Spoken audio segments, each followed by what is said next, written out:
Hello, John Emmett in Hyères, France. Ed Worley saying cheers from SoCal where it's wintry. He texted me not too long ago.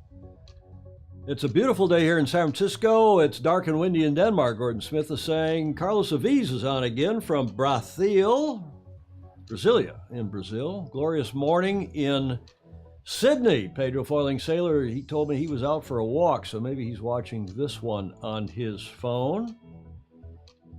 Rob Sternstein, long time no see from Boston. Hope we're all well. Yes, we are. Thank you. Julia's on the mend. Rob, thank you for checking in. David Bray is watching.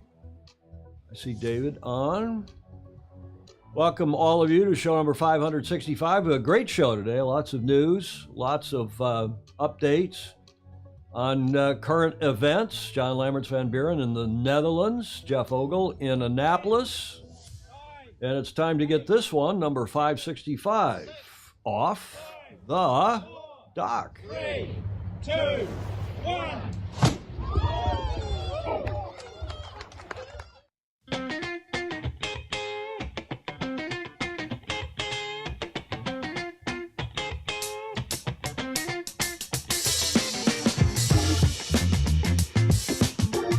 No Julia yet, but she's making progress. I was over at the convalescent home with her yesterday. Welcome, everybody. I'm your host, Tom Eamon, as you know, for the Sailing Illustrated show number 565. We are missing Julia, but she sends her regards and love to all, making steady progress, I'm pleased to say. And I'm not sure she's going to be back here next week, but perhaps the week after that. Let's get to the pre-start, and we're still using Glenmore Sailing Club up in Calgary, and Canada. Great club, great town. Go there for the Stampede. I was there for the Winter Olympics. My goodness, was that back in 1988? Just a note here at the top of the show. Do you all recognize this yacht? Anybody know? That it's a 12 meter. It's in Frio in Fremantle, US 46. Those of you who are America's Cup aficionados will know. Bill Wingrove probably knows. He says they're in post-Nicole recovery. Bill Wingrove got it. America 2, Fritz Mueller's down in Miami where they all had a bit of a hurricane. Cat 1 went through that. It is America 2, the America 2 Challenge from New York Yacht Club 1987. And I start with this. You'll see there is a thread here in a moment. This is the late, great Bill William B. Packer, who was a tower of power. He ended up as chairman of that syndicate, de facto chairman, born in 29, lived to 2014, and he was a lifelong sailor. He owned a yacht, Scotch Mist. It was in Frio. It was in Perth. Down there in 85, 6, and 7. In 85, he participated in several America's Cup defenses in Newport, Rhode Island, Perth, and in San Diego. After retiring from chemical engineering, Mr. Packer, where he made a pile of money, very bright, but one of the smartest guys I ever knew. Mr. Packer lived in Perth for that Cup, 85, 6, and 7. He was a member of the America's Cup Organizing Committee for 18 years. That was different committees, but various defense and organizing committees. He was also a longtime member of the Ocean City Yacht Club in New Jersey and the New York Yacht Clubs, and he was a dear friend and a mentor. He is one of these guys that you couldn't help but learn from. He not only was a terrific sailor, offshore and dinghy. He sailed, what did he sail, 110s or something, small boats as well. He flew his own plane. He was the kind of a guy that could do the New York Times crossword puzzle with just either, he'd say, okay, which clues do you want me to use, the across or the down? And then he would just use the one set of clues, and then he'd fill in the rest of the puzzle from just looking at what spaces there were on the New York Times crossword puzzle. We spent a lot of time with him, and one of the things he always said, besides how sweet it is, he was like the old, I guess, who was that? What's his name? Fields from Philadelphia. And that was his favorite saying. But he also said, Tom, if you make a mistake, fix it in a hurry. In fact, he used to say, we like to make our mistakes in a hurry so we can fix them in a hurry. And he did. And I learned from him to do that. And apropos this next little thing, This has been very unpopular, sticking to 2000 UTC instead of staying at 1 o'clock Pacific. So much so that I think we're going to have to change it. We've made our mistakes, and we're going to fix it in a hurry. As Bill Packer would have said, big mistake, too many complaints. I have complaints from the East Coast of this country because they're still in the office until 3, sometimes 4. They like to watch it on their commute. People here on the West Coast in this time zone complaining because it's lunchtime. They'd rather watch it back in their office or at home after lunch. Okay, I get it. No problem. I have complaints in Europe where they like the 8-hour delta to England all the time, to the UK, and they like maintaining the 9-hour delta to the continent. Yeah, it's a little later. I know Emmett liked it. John said, oh, it gets an hour earlier for me. I like that, and I go to bed an hour earlier. But then I also got complaints from down under, who right now, because Auckland's only 3 hours behind us the next morning, they like that. So why do it at noon? And that's 9. Do it at 1, which is, you get it. Same for those of you in Oz. So starting next Tuesday, I make my mistakes in a hurry, and I'm fixing it in a hurry. We're going back next Tuesday to 13, as you can see in this slide, 1300 Pacific, which will be 2100 UTC, and I'm going to leave it at 1 o'clock year-round. 0 complaints from Hampshire, Christopher Gillingham is saying. Go to the pub an hour early. Yeah, okay. Everybody's. So, yeah, don't tune in again 1 hour from now, Stingray. Stingray's so clever. Does that mean, hello from rainy Cleveland, Julie Aarons is saying, Tom, changing in a hurry, does that mean you're going to restart the show? No, I'm not. That's next Tuesday. We're going to go back to 1 o'clock Pacific. You all figure out what time it is locally for you, but year around now, we're going to just keep it at 1 o'clock Pacific, and hopefully we'll get off this damn daylight savings time, and summer will that back again, back and forth, and stick to one or the other sooner or later. I have some confidence that's going to happen. So what does that mean for all of you? I've done the math. Next Tuesday, we're back at 1 o'clock here, San Francisco time. We're on Pacific Standard Time. That's 4 o'clock in New York. It's 6 o'clock, Carlos, for you down in Brazil and Rio. 2100 in London, 2200 in Barcelona and CET on the continent, Paris and so on. 2300 in Cape Town for you, Ted Ryman. And then in Sydney, it's 0800 the next morning in Sydney and Melbourne, and it's 10 in the morning in Auckland, at least for the next 4 months till we go back to 1 o'clock daylight time. I'm going to leave it to all of you to figure that out, daylight time. But right now we're on Pacific Standard Time, and those are the times going forward from next Tuesday. Okay? Fix it in a hurry, starting with next Tuesday's show. Okay, on to Julia. I was over there at visiting her at the convalescent home again yesterday.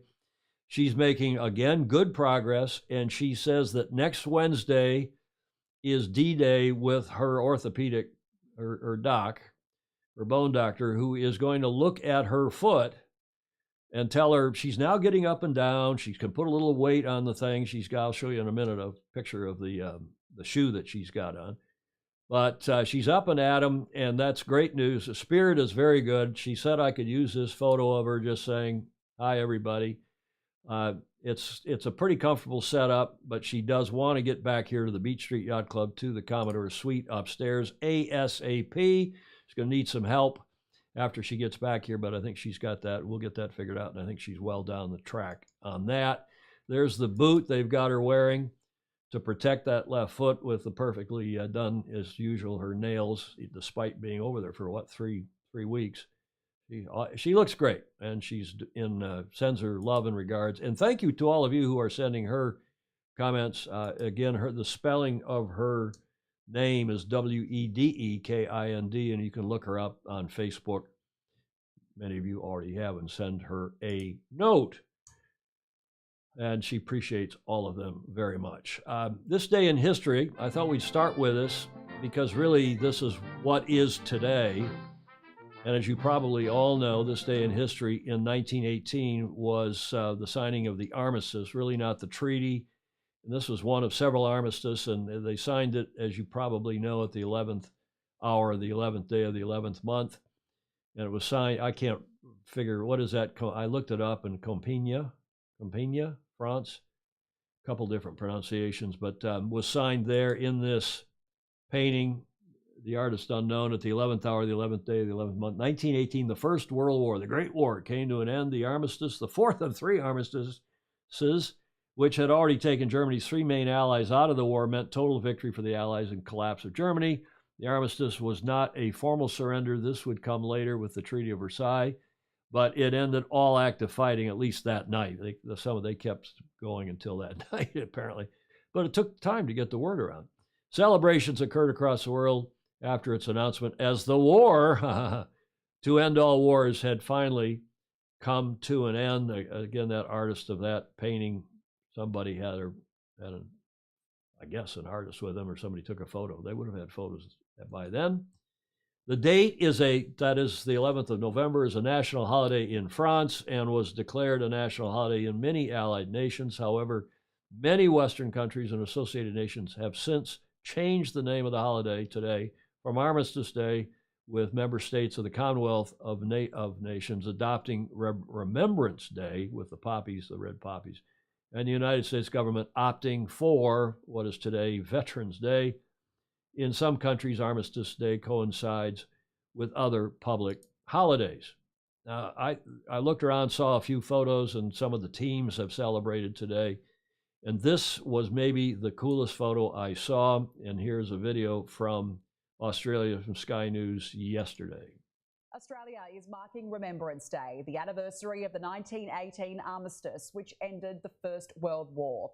Poppies have been projected onto the sails of the Sydney Opera House at dawn to commemorate the day the guns fell silent. Services will be held across the country, where the last post is sounded and a 1-minute silence observed at 11 a.m. Veterans will have access to free public transport. In Sydney, the main gathering will take place at Martin Place from 10:30 a.m, and in Canberra, a ceremony will be held from 10:45 a.m. at the Australian War Memorial. Victoria Cross recipient Dan Kieran says it's important to mark the day. There's over 102,000 names rightly permanently displayed on the walls of the Australian War Memorial, and the cloisters there of those who have lost their life in service for this country. So I think it's a great opportunity for everyday Australians to pause, reflect and remember that service. Okay, that's a report from Sky News in Australia from yesterday, where it was the 11th. It's now the 12th, of course, down there now.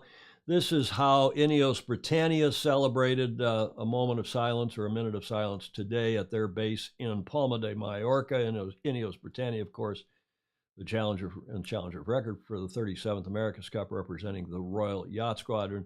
Likewise, Sir Ben Ainsley's Sail GP team had painted onto the side of their F-50 this poppy, as seen in Dubai earlier today.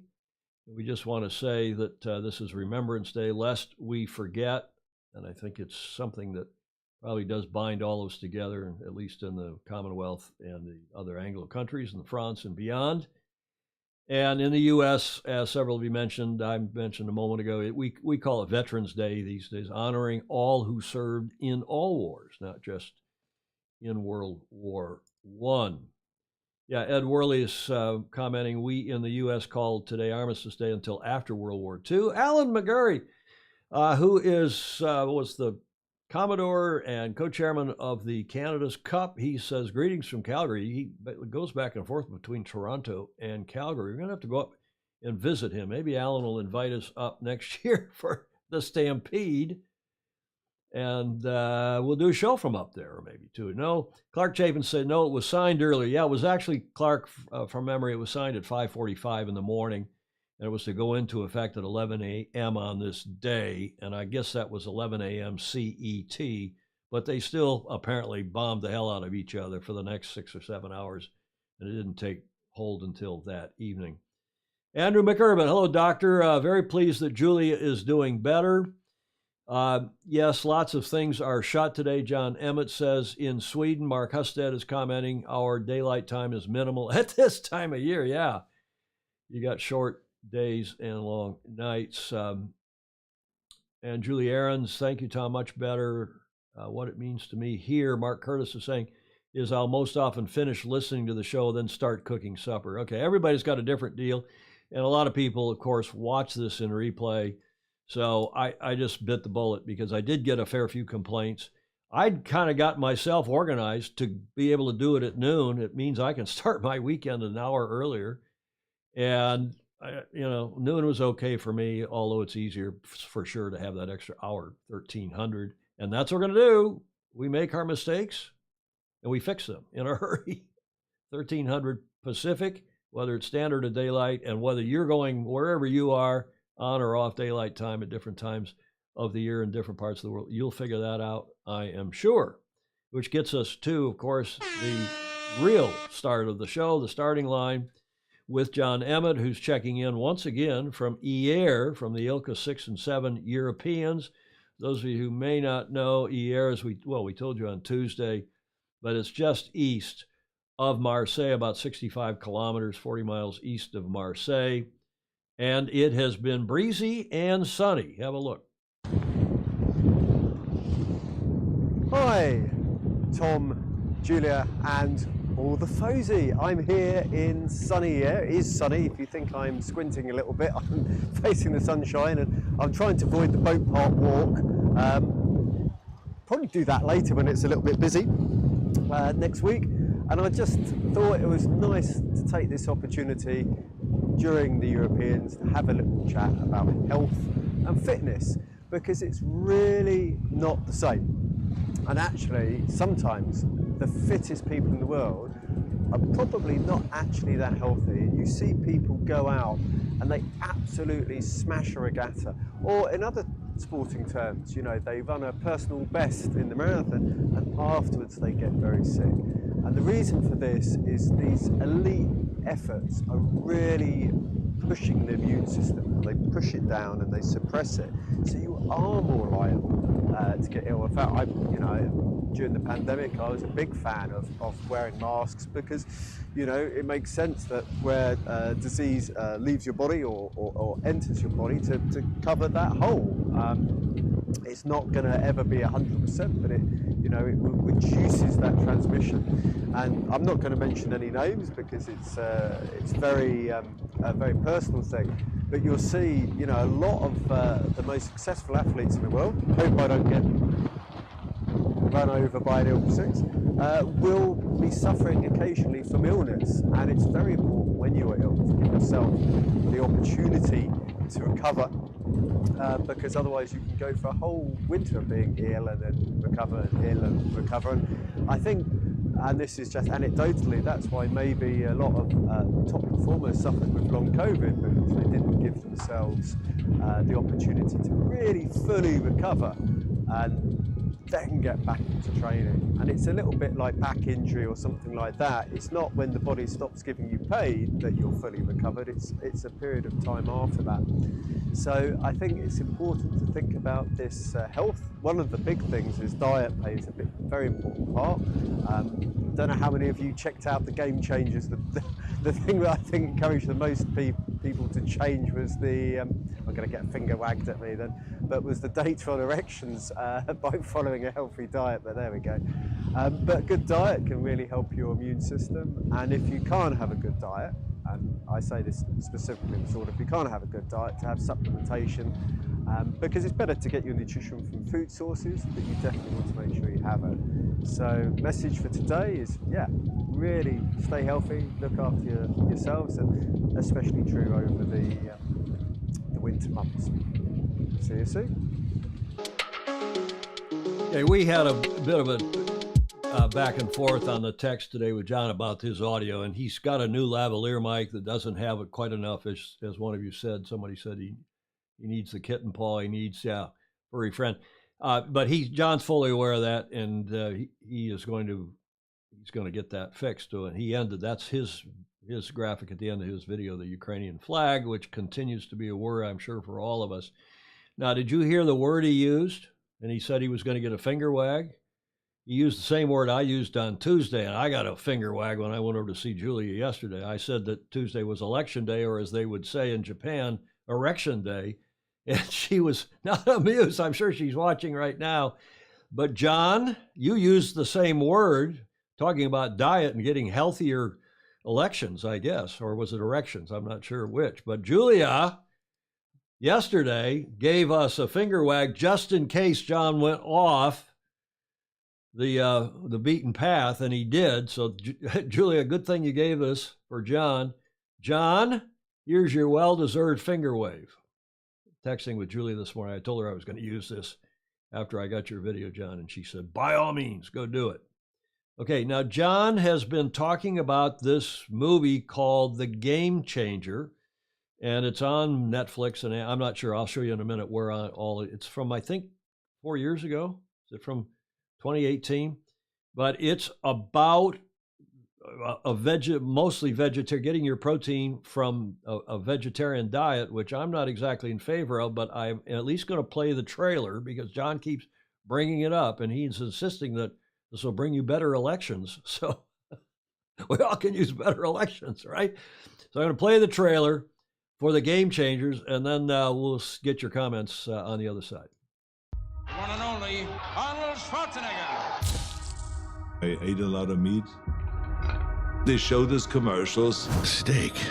That's what a man eats. Selling that idea that real men eat meat. Serious man food. But you got to understand, that's marketing. That's not based on reality. I've been teaching fighting techniques to government agencies for more than 15 years. Then I got injured.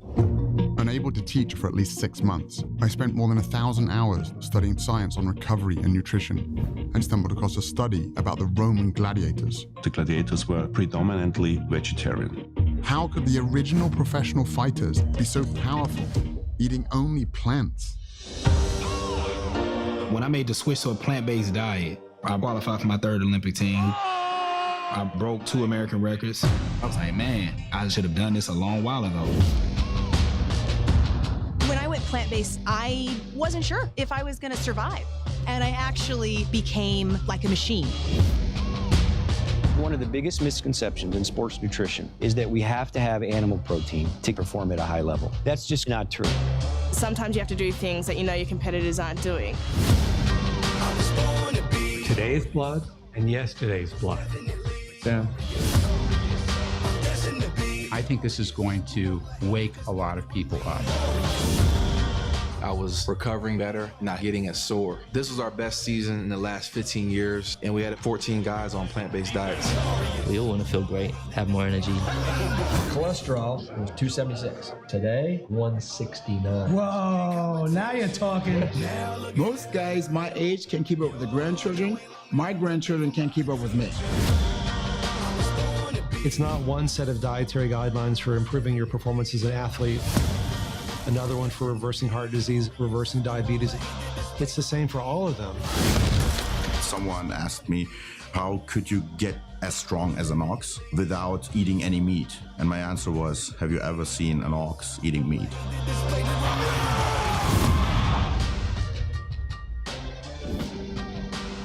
Okay, that's a documentary from, as John said in the comments, from 2018.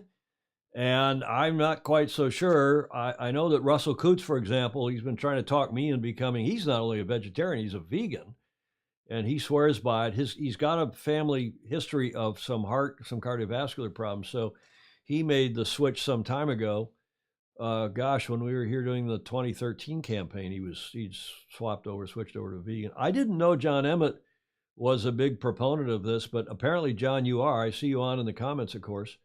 And let's see what you all think. Is that correct or crutonic? Is veganism or vegetarianism? You know, pescatarian, I can see fish and vegetables. I can see chicken, lean meat, and vegetables. I love vegetables, have vegetables all the time. I don't eat any sweets. I don't eat any sugar. Don't eat fruits because of all the sugar. But what saith all of you? Pedro Foiling Sailor, the strongest animals in the world are gorillas. They eat lots of bananas. Go figure.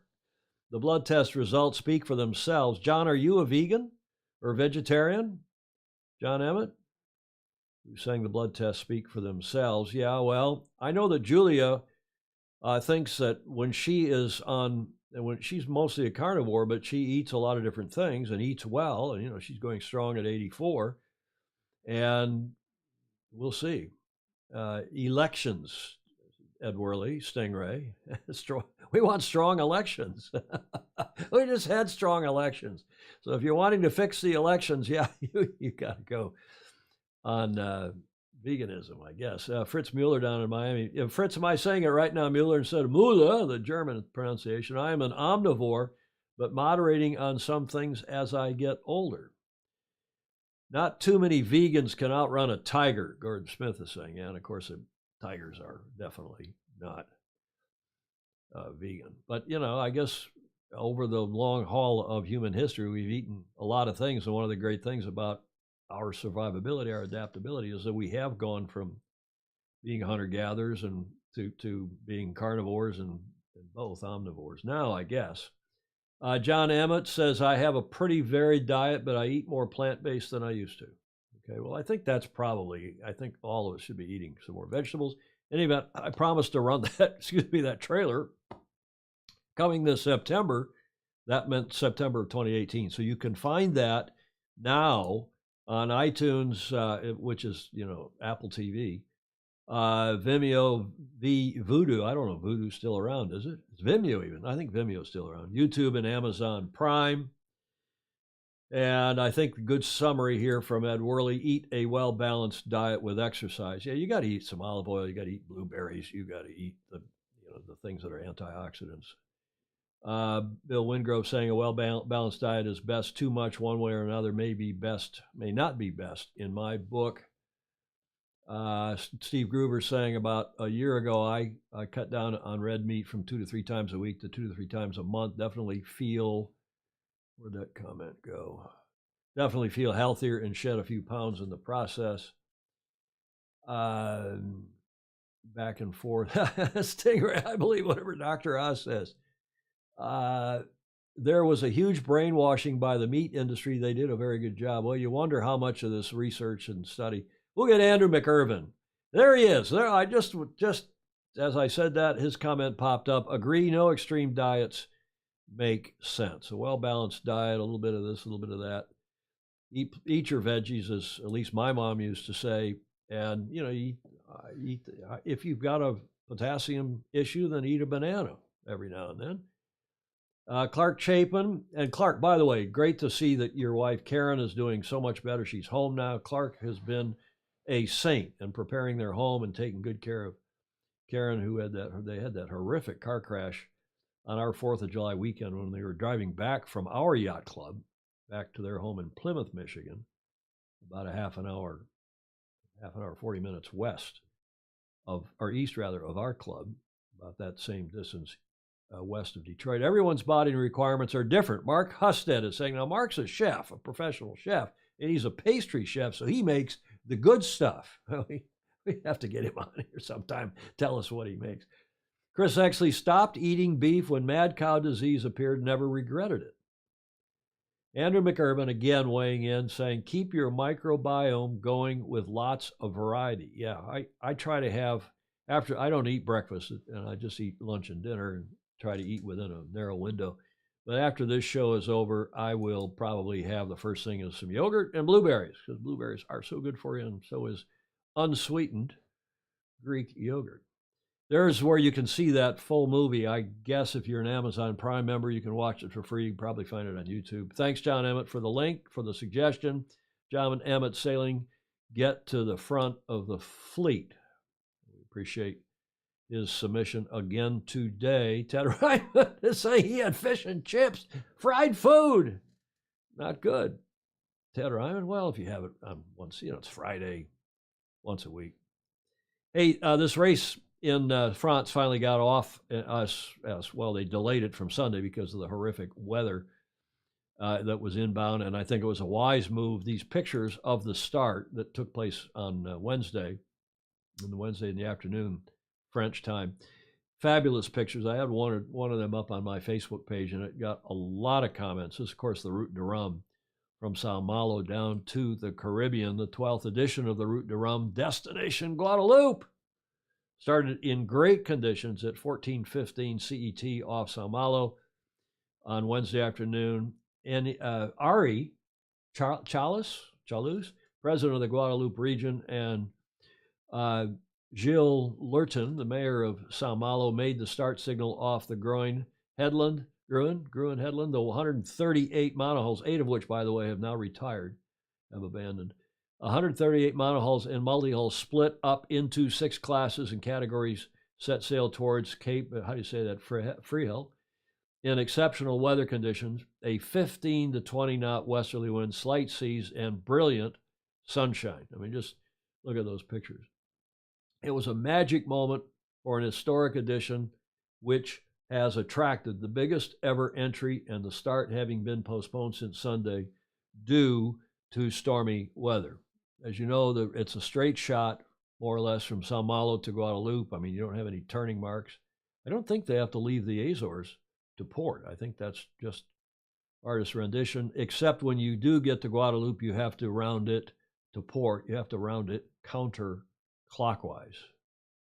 And that is the race course. They'll be down there in a couple weeks. We'll see how much breeze. The news so far, this is from the press release just before we went to air.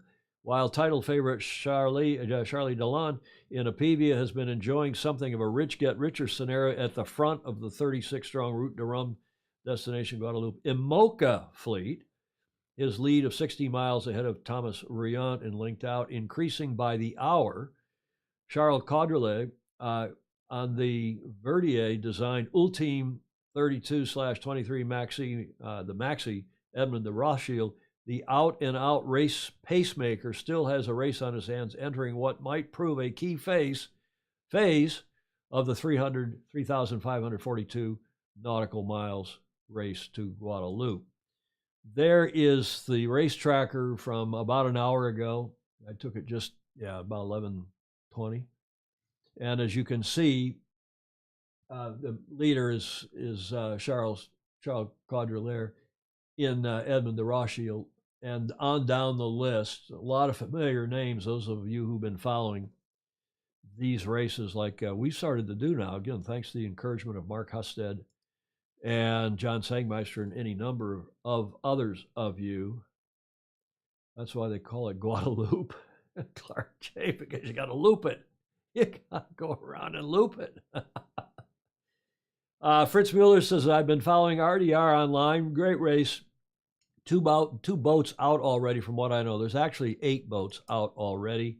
Here was the first one of which I was aware, and this was the yacht called Leighton, the sponsor Leighton. Sam Goodchild from Great Britain was injured badly, as it turns out, at the start. During the start phase, British solo racer Sam Goodchild, the 32-year-old skipper of Leighton, one of the favorites to win the 8-boat Ocean 50 class, was injured and had to be evacuated ashore to hospital in Sao Malo. He was reported to have injuries to his arms and face.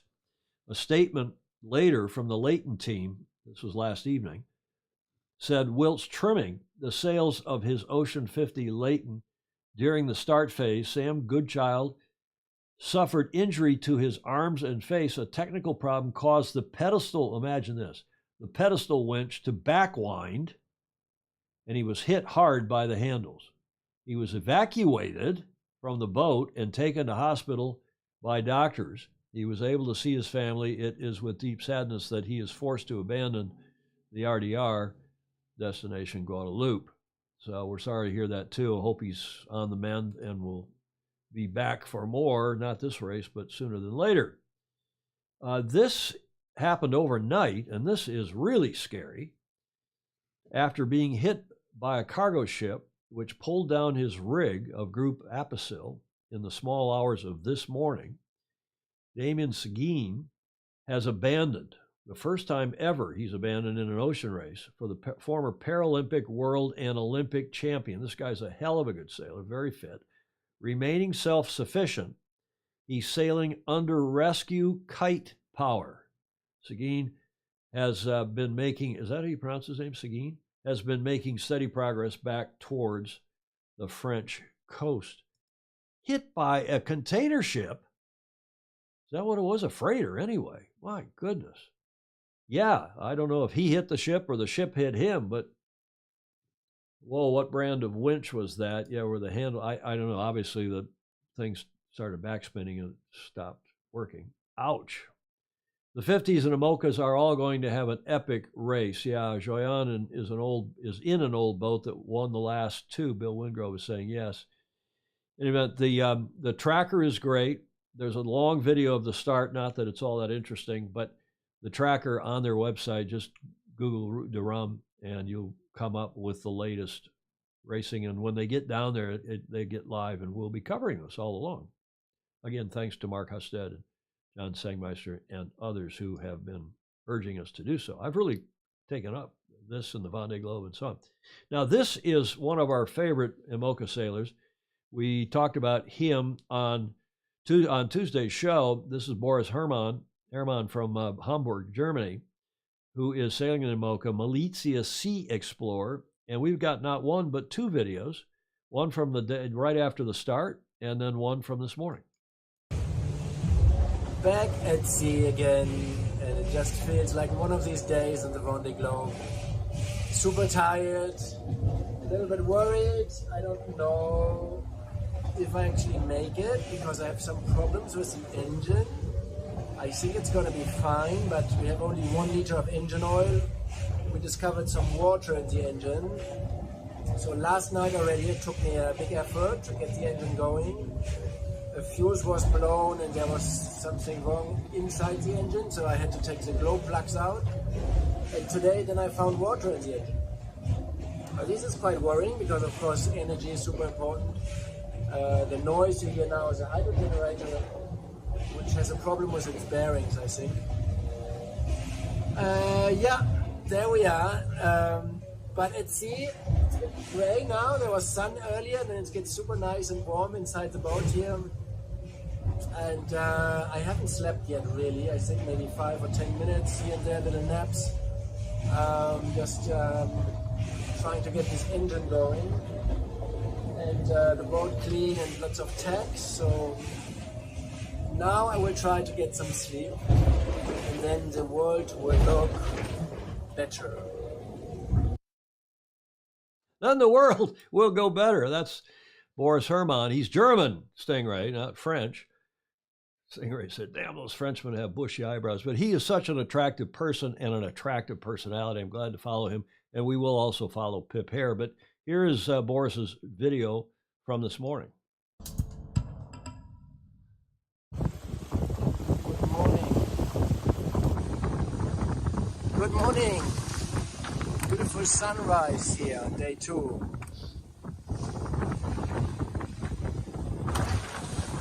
Getting under these clouds, the breeze got a bit lighter. I had to do a little repair at the end of Rhum here. Nice to see this sunrise. And then here we have a little friend.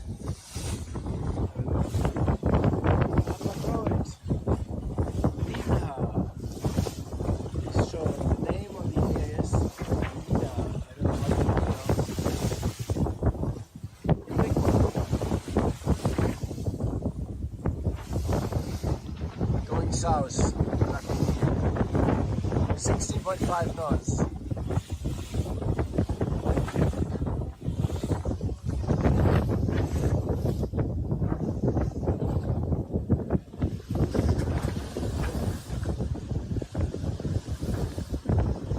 Cheers, guys. Okay, well, there's a lot of stuff out there, and of course they have radar and they have alarms and anti-collision radar and so on. So hopefully nobody else is going to get hit by a freighter, Hapag Lloyd or otherwise.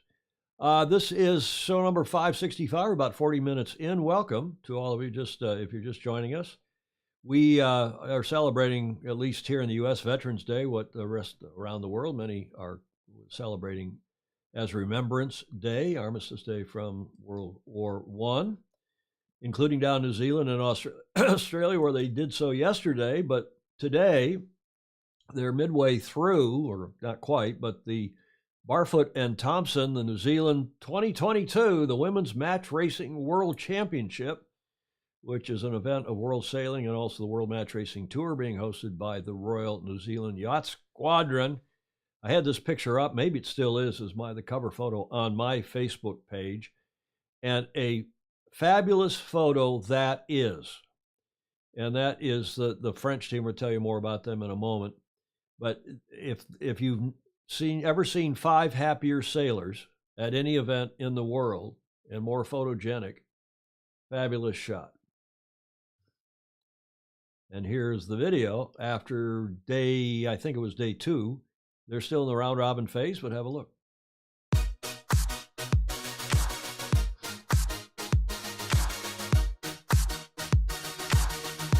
The weather conditions are pretty rough outside. It starts to decrease a bit, so I consider that because it's a World Championship, it's still pretty windy, but the teams, they have a very high level, so they can achieve it. We've been working the whole day and we are so thrilled to get out there. We really enjoy these breezy conditions and we have some really, really important races ahead of us. So we're ready to rock. They've been pretty breezy this morning, but we're lucky to get out this afternoon. They've dropped off a little bit, so yeah, it's looking good.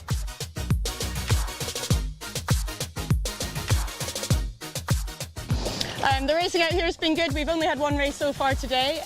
We wanted to go left.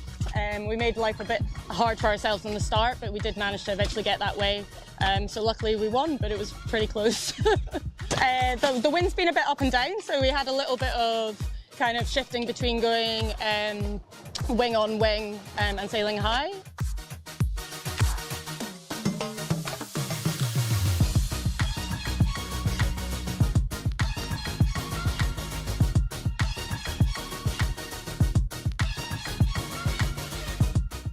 Today was a really good day.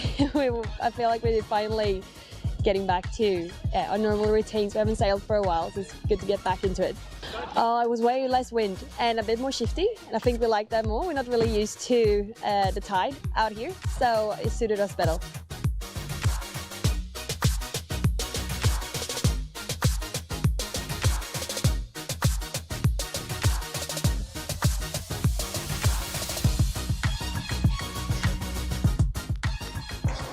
Today was probably a bit easier than yesterday. It wasn't such a bad sea state, and the breeze, although it sort of shifted left all day, it was quite a nice breeze. We had some big gusts, but nowhere near what we had yesterday. We're well through the program because we've got so much done yesterday.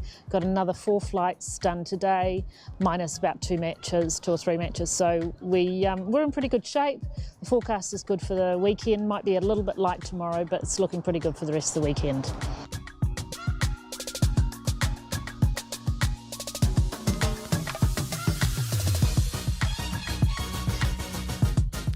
And those are the Elliott 7s, not the 6s, and that regatta is being beautifully hosted by the Royal New Zealand Yacht Squadron, or so I'm hearing from any number of people. James Pleasance, who is the executive director of the World Match Racing Tour, went through Sydney and hung out with the Priceys, with David Price and Christian Price, and had the trophy for a while at the Royal Sydney Yacht Squadron? No, at the Cruising Yacht Club, I guess, the CYCA. And I have a photo. I didn't stick it in the show. I'm trying to get a family photo of all of them with that trophy. But the trophy's now in Auckland, of course. It's amazing how many of these teams we know that we've had personal experience with. I mean, Pauline Courtois, who was here, I can't remember now if she's done the Governor's Cup, but she was here when St. Francis hosted the World Women's Match Racing Championship some 2, 3, 4 years ago. And of course, Anna Ostling has been in the Governor's Cup. Nicole Briot is from here, from San Francisco. Joanna Bergqvist is a fabulous sailor from Sweden, as is Anna Ostling. And right down the list, and the number of these Kiwi gals teams you see down at the 4 down at the bottom, including Juliette Costanza, who is, that's an Aussie team, who is these gals are great sailors from great sailing families. If you look over here on the right, you'll see that Pauline Courtois from France is leading on 10 wins. I think she's only lost, 1 race, I guess. She lost to JB. Who's JB? Joanna. Yeah, no surprise, Joanna Bergqvist. So she's on 10 wins. You got a couple gals on 9. Anna Osling, again, no surprise. And Celia Willison, who is a Kiwi, right? I think she's a Kiwi.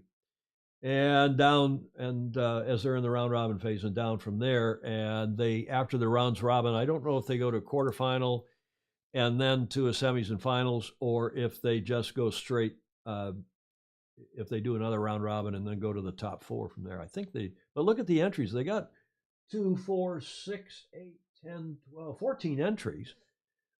And this is great for sailing. It's great for match racing. It's great that the squadron is hosting this. And again, I love these clubs that do the match racing. I wasn't a big match racer as a kid or anything. I just think that the racing is fabulous for the sport. What do you all think? And a lot of people are doing it. You can do it from any age. Yep, they were looking sharp. Mark Curtis is saying, hi, Mark. Look, sailors actually, Ed Worley saying, look, sailors actually sailing boats. Doyle sales are coming in strong with a lot of stuff in the sport lately. Mark Husted is observing. Yes, indeed. John Emmett talking about the people in Curzon are celebrating too. I hope that's not some kind of a trap, John, to have some kind of an invasion. That war is scaring me more and more, not less, but we'll see. We have finished the rounds robin. Gordon Smith is saying we have finished the rounds robin versus round robins debate. Yeah, I don't know. I'm Julia and I say rounds robin, even though it's a little awkward sound. Round robins, I suppose, sounds. But rounds robin is, of course, perfect. It is more perfect in the language. Back on the vibe. Oh, Peter Selwyn is down there. Let's get Peter's comment.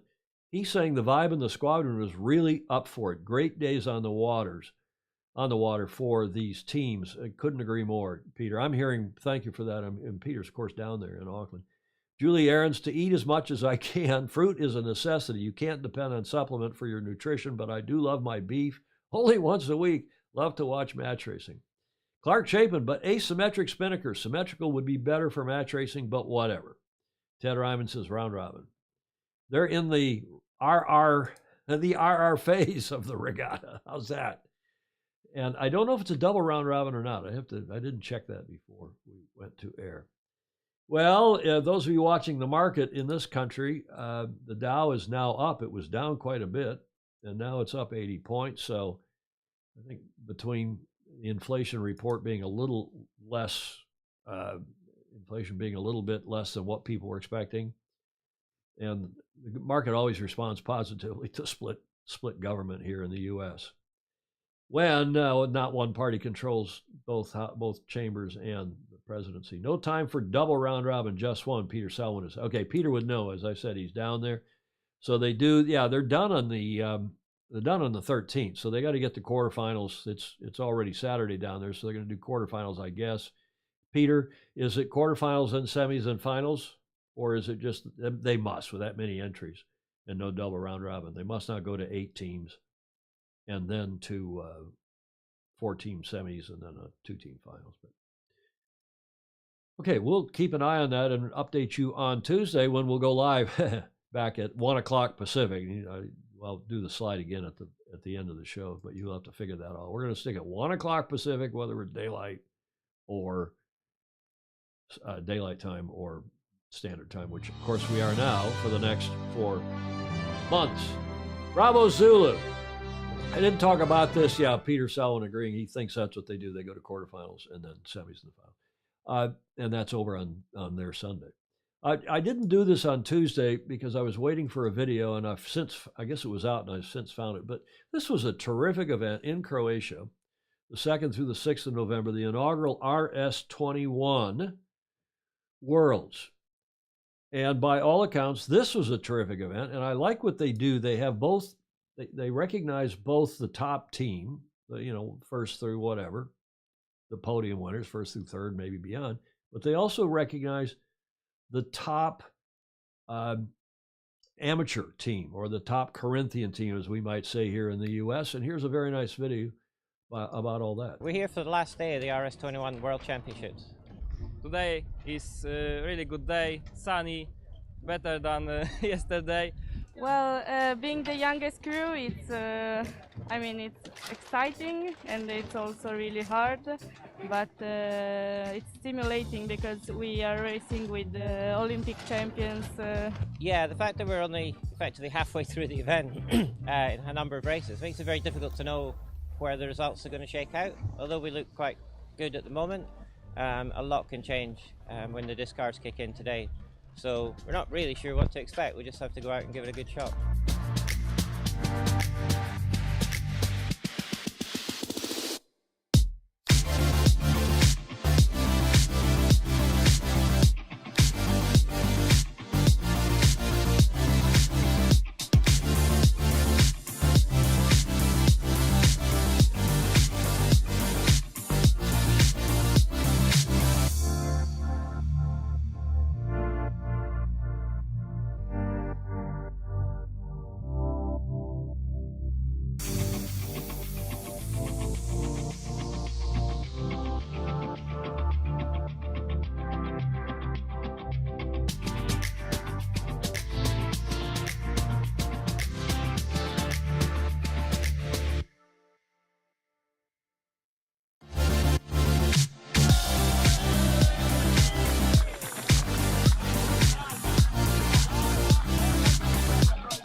Unbelievable. It's simply unbelievable. I can't imagine anything better. I'm so happy. As I said before, we had a perfect week, perfect conditions, fantastic. Our second season, the last season we won the Italian circuit. This year we arrived second, but we won also the Italian championship and now the world championship. That's perfect. Unreal, surreal. To 6 months ago, I'd admired an RS21, but I never imagined I was going to be sailing one. And here I am, having won the Nationals and then the Corinthian Worlds. It's just been amazing, incredible journey. And it's just a blast. It's just good fun. It's just like, you can't beat it. In Italy, it is growing very fast because it's a nice boat, really nice boat. Safe when there is a lot of wind, fast when there is low wind. Fantastic.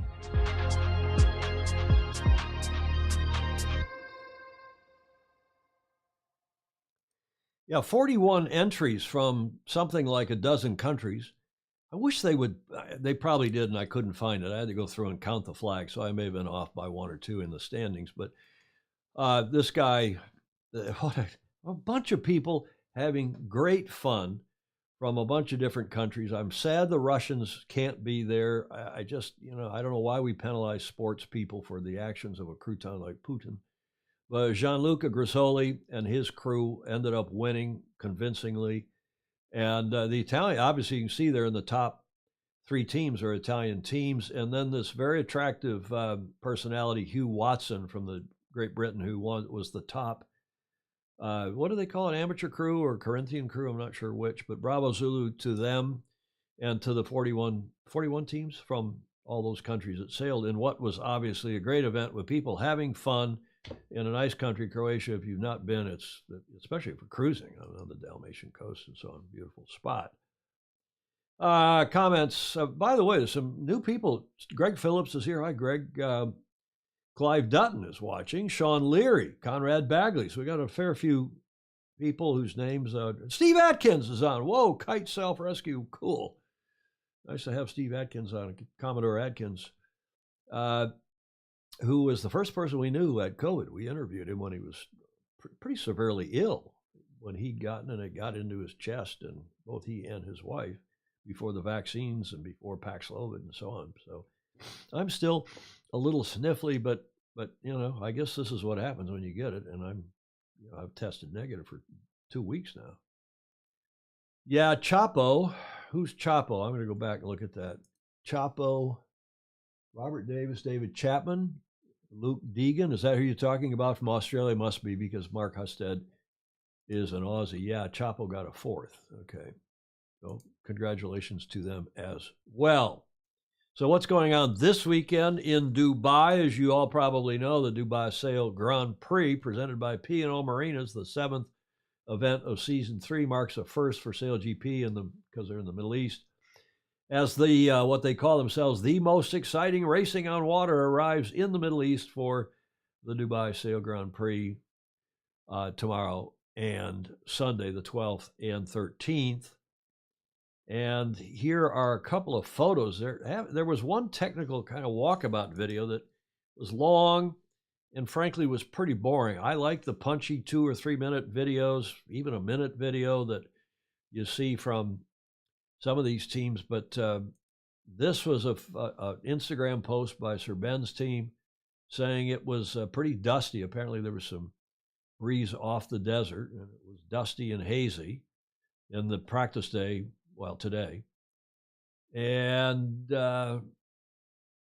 this is another, they sailed late into the evening, apparently, because there wasn't much breeze. We'll see how this goes. You can watch it live on YouTube and their Facebook feed as well. And then CBS Sports is carrying it here in this country, delayed. I don't know what times, but you can see it on the website. But this was a press release just before we went to air from Jimmy's team, from the U.S. Sail GP team. Jimmy Spithill is keenly aware of the critical juncture facing the United States team as it prepares for its next challenge this weekend, Sail GP Middle East. We need, quote, we need to climb quite a lot of positions to try and crack into the top 3, said the team CEO and driver. Oh, my goodness. Thanks to podium finishes in the last 2 events, the American team has significantly consolidated the standings gap to just 7 points away from the top 3 on the Season 3 leaderboard. Spithill says the team plans to carry that positive momentum into this weekend's racing. Okay, well, so that is the leaderboard. Slingsby and co. from Australia still on top, as they have been for 2 years and now 3 years. It's be probably the odds-on favorite. But the Kiwis have come on. Peter Burling, as you all know, has been doing much better. Quentin Delapierre from France is in 3rd. Sir Ben in 4th with the Brits on 40 points, just a point behind the French. Canada doing well with Phil Robertson. Denmark doing pretty well for their first. This is their first year, it is, isn't it, with Nikolai Sehested. And Jimmy's got a long way to catch up if he's going to get up to the podium, up to 3rd place in the remaining events. So that going on this weekend in Dubai. No, I haven't seen what's going on with Star Sailors League. Is that must be underway now, but I haven't seen any publicity from them. So I'll have to go look. Okay, any other comments before we go to our next segment? Yeah, Mark Hussett saying David Chapman, Bob Wilmot's nephew. Oh, I didn't know that. They call him Chapo. Okay, Bobby Wilmot, who's a longtime friend.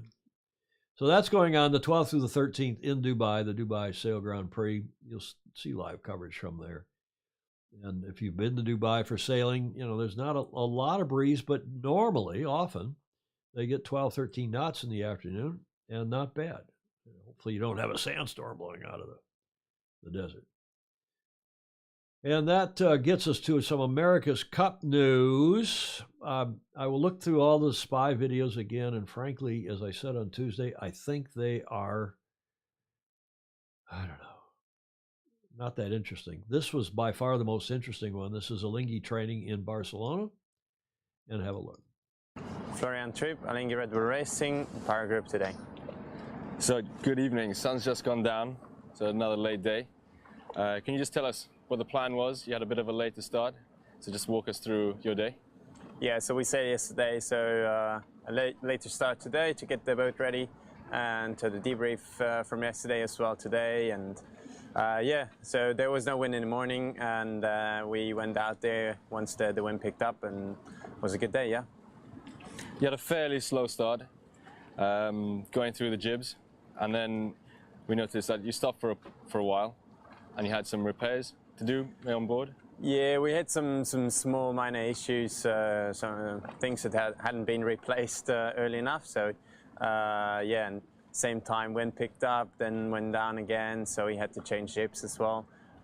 So everything on the same time, yeah. So while you're on the power group, you're also doing some jib trimming. Today was a little bit less wind than forecast, a bit inconsistent. Can you tell us what impact this has when you're up on the foil, having different jibs and different wind conditions? Yeah, for sure. So today was Sunday, I'd say sometimes a lower limit, and then picked up again. You had gusts a little higher. So yeah, every time you're up on the foil, you want to reduce sail area, and once you're just before takeoff, you need all the sail area you can get to really get up to speed and get footing. And so quite a big trade-off in between.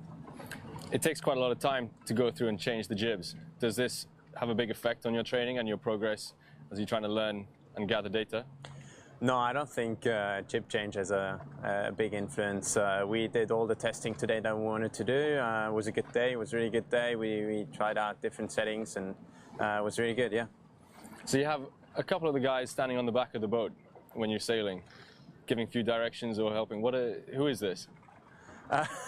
Yeah, sometimes just a mainsail trimmer, for example, being on the back of the boat, watching both sails if they're in sync, and good trim, or coach, consultant behind to have an overview of both cockpits, because you have a mainsail in between, you don't see each other, so sometimes it's good to be on the back of the boat to see what the guys in both cockpits are doing. Can you tell us who it is? I don't know. I don't even know who runs behind there. Fair enough. So you guys are now in dry suits. How do you feel? Is it a good improvement? Yeah, to stay dry. Because yeah, the boat is still fairly wet. It's getting colder in Barcelona, so it's good to be in dry suit. Not wearing a lot underneath, but it's good. So for all those who say or have all the gear and no idea, the dry suit actually is a pretty good. Yeah, it keeps you dry and therefore keeps you warm. Good piece of kit for the AC-75. Yeah. Brilliant. Thank you very much. Sweet. Well, that's German. Oh yeah. If you could give us a cap on your day in your mother tongue, Swiss German. So quick recap in Swiss German. Heute war ein super guter Tag für uns. Wir können unser ganzes Testing durchführen, wie wir wollen. Es war ein bisschen up and down. Der Wind hat uns zum Teil zugenommen, zum Teil abgenommen. Viel Segelwechsel gehabt, aber ein wunderbarer Tag und sind jetzt erst spät zurückgekommen. Danke. Dankeschön in Schweizerdeutsch. He doesn't know who the coach is, Gordon Smith is saying. I think he just knows. He knew what was going on. He knew what was back there, but they're all under instructions not to reveal anything. It's Tom Burnham with them. Well, Dean Barker is with them, remember, with Alinghi. So, and Bill Wingrove, he's talking about being a lot of displacement mode. We'll see. These boats are going to be lighter, be more powered up, push button sailing, a lot of stuff that Ed Worley's saying they are really cool technology, but should they be used, that they should not be used in the Cup. Should have asked what he ate for lunch, Mark Husted is saying. Okay, I've got, gets us almost to the D block, but this is hardly sailing related, but at least it's nautical related. One of you sent this to me and asked not to be identified. But I ask you, is this image, is it correct or crutonic? Was this staged? Was this just happenstance? Is it photoshopped? Laying on the beach, and who knows where that is? I don't know. Maybe one of you recognizes the photo. Maybe that is one of you. I doubt it. I doubt it very much. Sean Leary's watching. Jay Klinsky. Hi, Jay. Welcome to you. I mentioned Conrad Bagley a few minutes ago. Could be real, Gordon Smith is saying. Could be, Gordon. I don't know if it's correct or crutonic. Look at that meat eater. You think? I think he's a beer drinker, Stingray, more than anything. Regardless, it's a fabulous photo. I don't know. It's staged and not a bad observation.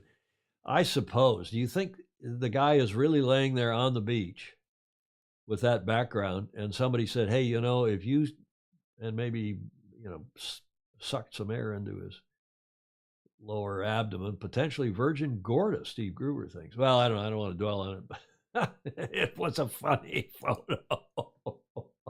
You got to admit, I don't know if it's correct or Croutonic. Probably correct. But it's staged. I assume they staged it. They saw that in the back and said, okay, now let's go do that. Meh.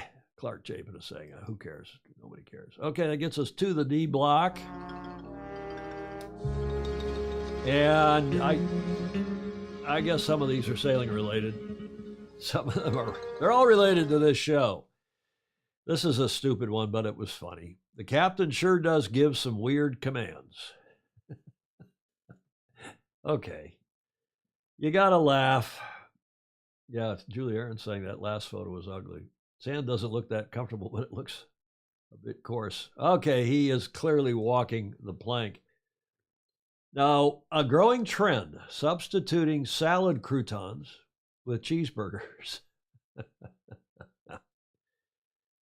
Well, I don't know that those are cheeseburgers. They look like the little ones you get at happy hour. Okay, I like this one a lot. Hey, Minnie, what do you think about what? What do you think about my man bun?